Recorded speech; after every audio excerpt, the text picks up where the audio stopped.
Good morning. We are officially 3 days out from the Desert Rats 100K, and so I'm just doing my last run before we head out to Colorado. Today in this video, we are going to be walking you through all the gear that I will be bringing with me, so that way on your next ultra, you can skip the guesswork and know what can actually work. This stuff has gotten me through many finish lines, and so I hope it's helpful for you. Some of it might work, some of it might not. We're all a little bit different, but it's been great for me. So I'm gonna bring you guys along on this run, a little bit of a morning routine, and we'll see you at the close.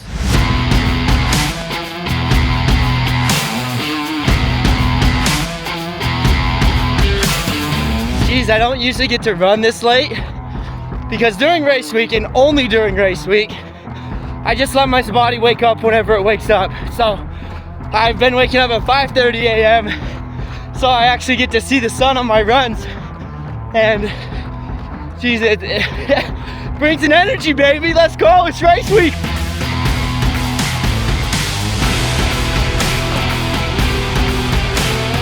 We call this next hill here Mount Kilimanjaro because it's always at the end of our runs, and so it's a big S-turn that's just super steep.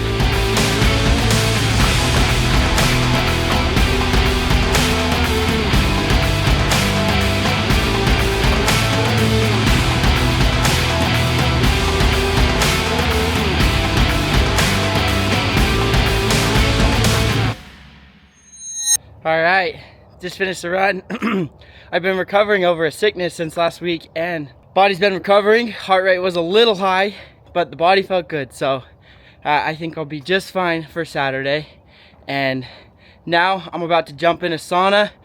You guys are gonna check out what I will be using in my next marathon. So go check it out, and I'm gonna go get in the mindset for this race. Let's go.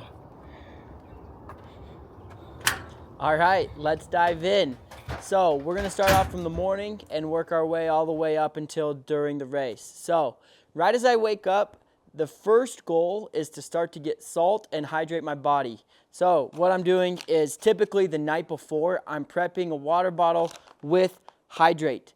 Okay, it helps with cognitive functioning. Salt helps get your neurochemicals rolling so you can think clearly, but it also helps your body stay hydrated. So it's gonna retain all the rest of the things that you're putting in to get your fuel. So I'm drinking this typically right as I'm waking up. Then after that, what I'm doing is I'm mixing Enduro and this Martin's 320 drink mix. Okay, this is to start getting carbs in my body. The quicker I can get carbs in, my body will start to have fuel and prepare for the race. I don't ever race unfueled.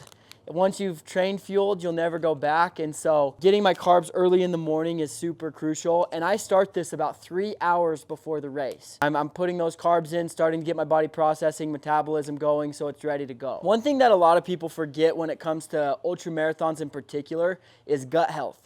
If you DNF on a race, it's typically because you didn't prepare your gut to be able to eat the amount of food on the race that you need to. And so sometimes this can be hard to keep down before the race. And if you do struggle there, you gotta start training your body to be able to hold food, because this actually sits pretty heavy.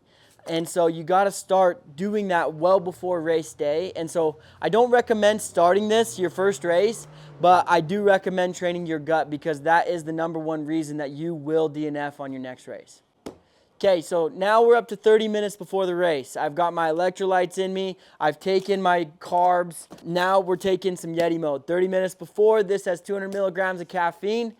Like I always say, it's like eating a red mushroom from Mario Kart. It just helps you go that much faster. So, you know, I kind of have a a bad record of starting off races too hot, and I'm sure this one will be no different. I just hate it because on ultra marathons, a lot of times what happens is you start off on a really wide road and then it funnels you into the single track. And if you get stuck in the back, then you have to wait and walk until everybody gets up there. And so, you know, when I'm starting the race, I want all the juices flowing and being ready to go. And another thing that's cool about this, it's Yeti mode from Mountain Ops, but it has that L-citrulline and L-arginine, and those two mixed together make nitric oxide in the blood. And so that mixed with caffeine makes it so there's no drop off. It's one long pull throughout the race. And so that way, when you know you're 3-4 hours in and the caffeine's not wearing off, you're not gonna bonk. And so that's been very helpful as well. That's why I take this one. Okay, race has started. And the biggest thing that you want to know when a race starts, this is the game changer. So if you look at what I got, I'm going to take 2 bottles with me for the entire course. I have one that's just water, and that's coming with me the whole time, and I can refill it at every aid station. But then I have this one, and this one I can only refill with a crew or its electrolytes. So when I'm refilling this with a crew, what I'm putting in is more carbs because I'm drinking them. I try to take about 100 grams of carbs per hour, especially because I carry around a bit, not a ton of muscle, but I carry around some muscle with me, which means I need more fuel to be able to maintain it. And so I'm trying to take about 100 to 160 grams of carbs per hour, which means I'm taking a gel and I'm drinking them about every aid station. So that's going to be crucial, and that's all going in this second one. That's why I don't wear a pack that's just like the Camelback where it's one big pouch in the back, because that means you can only put one liquid. Here I can have 2 different liquids that will last me plenty of time to each aid station. And then once I get out there, if I do run out before I can see my crew again, I'm just refilling this with electrolytes out there, whatever the course has to give. I've trained my body enough to be able to hold it down, and so it adjusts fairly well. Now, as I'm out there racing, you got these gel 100s, and I'm trying to take, like I said, about one of these every 5 miles roughly is how I'm monitoring it in my head. But sometimes you get sick of gels, and so then what I take are these Venture bars, or like I like fresh fruit from the aid stations, or sometimes I'll try candy. I try to pay attention to whatever my body is craving. That's one of the best indications of what you're lacking inside. And so, you know, if I'm craving sugar, I'm going to eat some candy. If I'm craving salt, I'm going to eat the chips. But out there on the course that I am packing around with me throughout the whole thing are these Venture bars. And they make a huge difference. They're super clean. I mean, literally, I think they only have like 10 ingredients total. It's got peanut butter, honey, gluten-free oats, and chocolate chips. So, you know, it's an awesome snack that's super clean, all whole ingredients, makes a big difference. And so, yeah, that's basically what my fueling will look like out on the course. I will eat all the hot foods as well. Like a lot of courses will make you a breakfast burrito. I love potatoes, are a huge one for me. And so if there's potatoes out there, I'm taking full advantage and I'll pull up a plate. But I do try to stay at each aid station only about 2 minutes. They're fast. I don't want to sit for too long.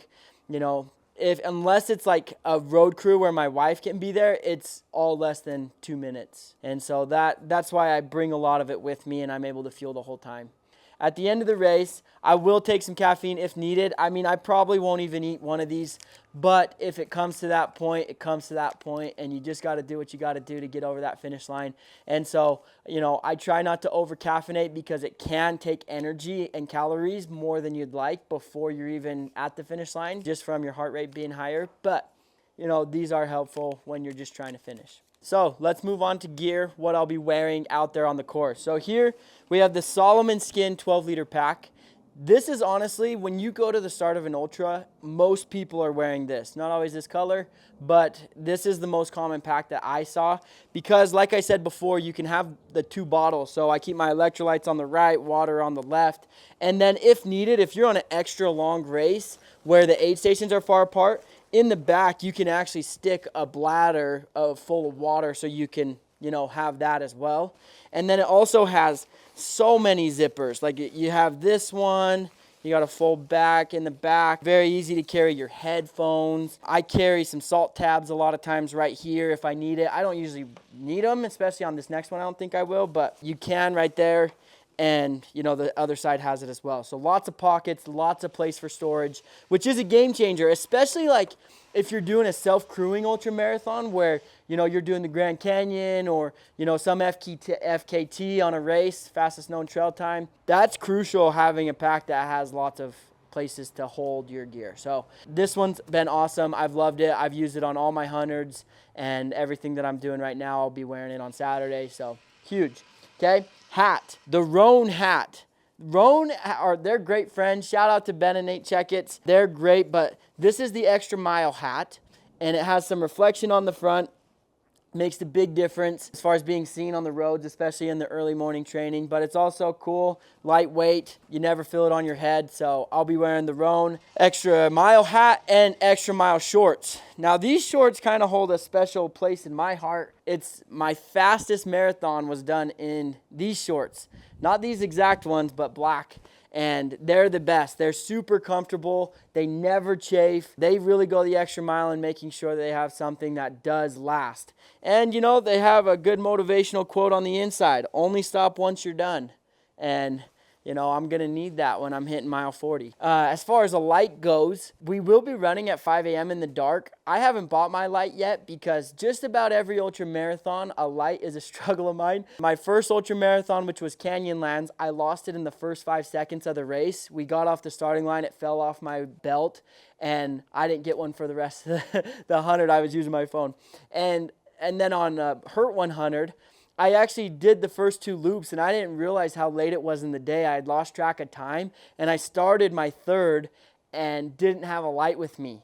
And it's actually really scary on Hurt because there's tons of routes, and so I got to get me a new light, which I will have before Saturday, so I'll keep you updated there on which light I get. As far as shirts, I got me and all the guys, we're going to be matching in these BYLT shirts.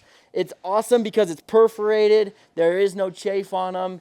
It's super warm. It's going to be a hot day out there, and so those shirts have been awesome. I've used them on a lot of my other races as well. I usually pick white just so that way I don't get too hot. Okay, socks. I'm wearing Roan socks. Roan has been an amazing sponsor of us, and so we will be wearing those socks. I really like them. They're going to do me well. Never had a blister. Okay, let's talk about watch. I have the Garmin Epix Pro. Part of the reason I picked the Epix Pro is because, one, it doesn't die on these longer races. Like when you're out there 12, 14 hours, your watch does matter. And you can also download the map onto the watch, so that way you don't get lost. I've gotten lost on just about every single race I've done. It's a problem. So having this watch has been a game changer. It really does help being able to download it, see where I'm going, and make sure I'm also hitting my paces. Shoes, the moment we've all been waiting for. I will be running in the New Balance Fresh Foam 5 Trail Series. These shoes will be retired after this run, but they've been amazing. They've helped me run the Hurt 100, and now they're going to get me across the finish line at Desert Rats. I have 3 pairs of them because during a race, it is nice sometimes if you're inside your head to have a fresh pair of shoes that I can trade into.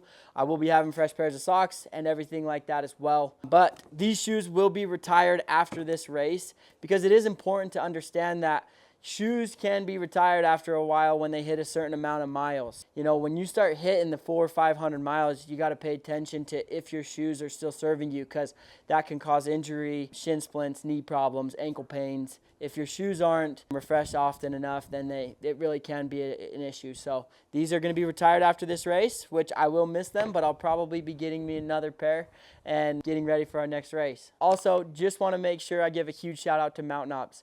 You've probably seen them in all of our videos leading up to this. It's because they always keep me fueled every single race. I love Trevor Farnes, who's the CEO, a great friend of mine, but also an amazing support system for while I'm going out there and conquering these feats. So very grateful for them, and just want to make sure if you're looking to conquer your next race or you're just trying to conquer the mountains, go to Mountain Ops. They make a huge difference. Thank you so much for coming to our YouTube. Please like and subscribe. I hope there's some value here. This is stuff that I wish I would have known when preparing for my first ultra marathon. A lot of it was a ton of guesswork of trial and error, and it will be for you too, because everybody's just a little bit different, but this can help shortcut some of those errors that I had to make, and I hope it does for you too.